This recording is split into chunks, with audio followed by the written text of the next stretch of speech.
Assembly ఎన్నికల్లో ఎదురైన లోపాలను సరిచేసుకోవాలని సూచించారు బీజేపీ రాష్ట్ర అధ్యక్షుడు కిషన్ రెడ్డి. హైదరాబాద్ స్టేట్ ఆఫీసులో జరిగిన పదాధికారుల సమావేశంలో బీజేపీ సీనియర్ నాయకులు పాల్గొన్నారు. గ్రామ స్థాయిలో కొత్తగా చేరికలు ప్రోత్సహించాలని, సామాజిక సేవా కార్యక్రమాలు చేసే వాళ్లను పార్టీలోకి ఆహ్వానించాలని దిశానిర్దేశం చేశారు.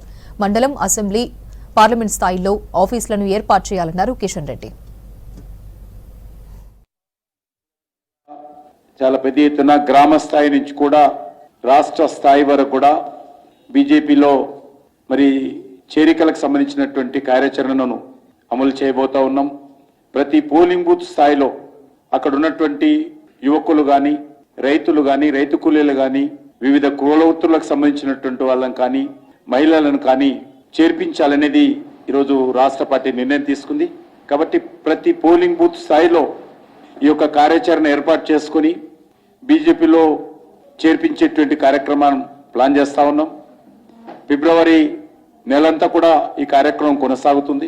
దీనికి సంబంధించి అనేక రకాల కార్యక్రమాలకు, చేరికలకు సంబంధించి ప్రతి నాయకుడు కూడా 24 గంటల పాటు గ్రామంలో ఉండేటువంటి కార్యాచరణ ప్రణాళిక రూపొందించుకుని ఆ గ్రామంలో ఉన్నటువంటి యూత్ అందరినీ కలిసి కొత్త వాళ్ళందరినీ చేర్పించేటువంటి కార్యక్రమం చేపడతా ఉన్నాం.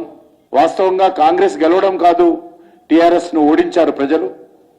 బీఆర్ఎస్ పార్టీ ఎమ్మెల్యేల అవినీతి పైన చాలా పెద్ద ఎత్తున ఊరూరుకోయి మాట్లాడారు కాంగ్రెస్ పార్టీ నాయకులు, నేటి ముఖ్యమంత్రి రేవంత్ రెడ్డి గారు.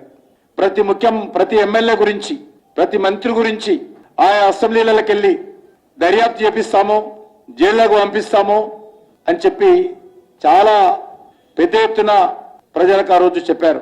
కానీ వచ్చిన తర్వాత మరి బీఆర్ఎస్ అవినీతి పైన ఏ మాత్రం కూడా తూతూ మంత్రంగా డూ ఫైటింగ్